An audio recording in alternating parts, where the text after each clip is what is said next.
Assalamualaikum warahmatullahi wabarakatuh. Sebelumnya perkenalkan, nama saya Wulana Briliani dengan BP 2211212073. Saya dari Departemen Ilmu Kesehatan Masyarakat, Fakultas Kesehatan Masyarakat, dari kelas A3. Tujuan saya membuat video ini yaitu menjelaskan tentang sistem pernapasan normal dan tidak normal. Sebelumnya, perkenalkan responder saya di sebelah kanan. Perkenalkan, nama saya Putri Alia Verina sebagai responder. Baik, sebelumnya Alia, udah tahu belum sih sistem pernapasan normal dan tidak normal itu? Kurang tahu deh. Oke, jadi aku jelasin sedikit. Sistem pernapasan pada manusia merupakan salah satu tanda vital tubuh yang paling utama. Tanpa cara kerja sistem pernapasan yang baik, seseorang tidak akan mampu bernapas, bahkan bisa berdampak pada fungsi organ lainnya. Jadi, sistem pernapasan pada manusia adalah sekumpulan organ yang terlibat dalam proses pertukaran oksigen dan karbon dioksida dalam darah. Seseorang dapat dikatakan memiliki laju pernapasan normal apabila ia bernapas sebanyak 12 sampai 20 kali per menit saat istirahat dan berlangsung secara berkesinambungan. Aku kasih tahu sedikit organ-organ sistem pernapasan pada manusia. Di antaranya ada rongga hidung, ada sinus, faring, laring, trakea, bronkus, dan paru-paru. Lalu lanjut ke pernapasan tidak normal. Jadi, seseorang dikatakan bernapas tidak normal apabila tingkatnya melebihi 45 kali napas per menit. Apabila tingkat pernapasan kamu lebih tinggi atau lebih rendah, itu bisa menandakan adanya masalah dalam tubuh. Maka dari itu, aku bakal ngenalin ke kamu 5 jenis pernapasan tidak normal yang bisa aja terjadi. Yang pertama ada dyspnea. Ini terjadi karena terlalu banyak tenaga berada di ketinggian atau bisa juga gejala dari penyakit tertentu. Tanda-tandanya itu ada sesak nafas, penapasan jadi cepat dan pendek, mengi, dan batuk.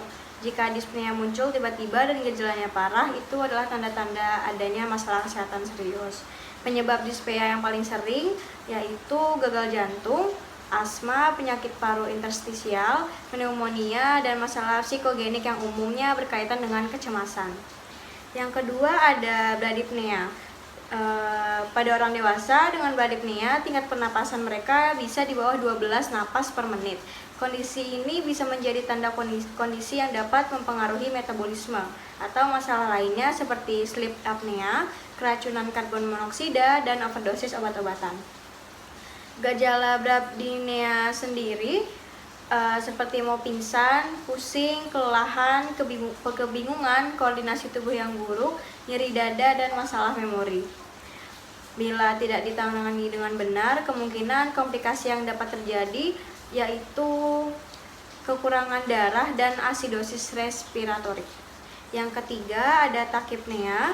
Penyebab tachypnea paling umum adalah kekurangan oksigen atau terlalu banyak karbon dioksida dalam tubuh. Penyebab fisiologisnya merupakan bentuk respon normal tubuh terhadap kondisi tertentu yang meliputi ketidakseimbangan antara gas pernapasan dalam tubuh, ketidakseimbangan asam basa dalam tubuh, dan demam.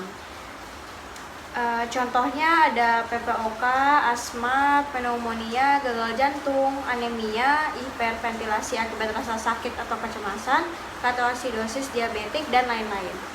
Yang keempat ada hiperpnea, yaitu kondisi yang bikin kamu perlu lebih banyak oksigen adalah saat olahraga, sedang sakit, dan berada di ketinggian.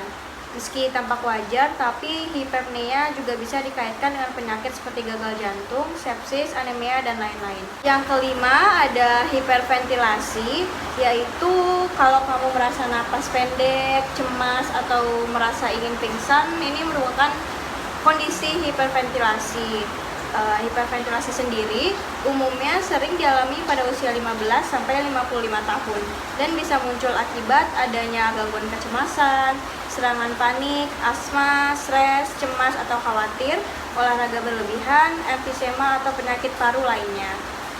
Gejala hiperventilasi meliputi napas pendek, detak jantung lebih cepat, nyeri atau sesak di dada, rasa ingin pingsan atau pusing, dada terasa sesak atau sakit, sering menguap atau menghela napas, dan rasa kebas di tangan dan kaki. Nah, setelah aku kasih tahu sedikit ke Alia tentang pernapasan normal dan tidak normal, sekarang Alia jadi tahu kan? Aku udah mulai ngerti nih, tapi aku ada pertanyaan. Jadi tuh aku ada alergi dingin. Nah, saat alergi dingin itu kambuh, terkadang aku jadi suka sesak napas. Kalau itu penyebabnya gara-gara apa ya? Oke, jadi permasalahan Alia ini alergi dingin terus terjadi sesak nafas juga. Ya. Selain alergi dingin ini kan juga gatal-gatal ya. Sesak nafas juga merupakan ciri-ciri alergi dingin.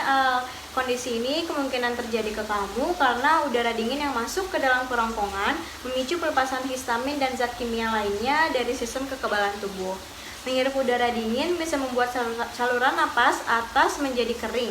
Kemudian udara dingin membuat hidung menjadi tersumbat, gatal-gatal, dan bisa berair. Pada kamu, orang-orang dengan alergi dingin, reaksi mungkin akan muncul dalam bentuk yang lebih parah. Selain itu, ketika kamu bernapas dengan cepat di cuaca yang dingin, misalnya beraktivitas seperti jogging, bersepeda, atau berjalan, udara dingin yang terhirup dengan cepat dapat memicu pelepasan sel emas, histamin, dan zat kimia lainnya. Keluarnya zat-zat ini memicu penyempitan saluran napas, sehingga kamu merasa sesak. Jika kamu memaksa bernapas, sementara saluran napas kamu ini udaranya menyempit, jadi suara napas kamu akan terdengar seperti siulan atau disebut sebagai menging. Jadi apakah jawabannya sudah terjawab?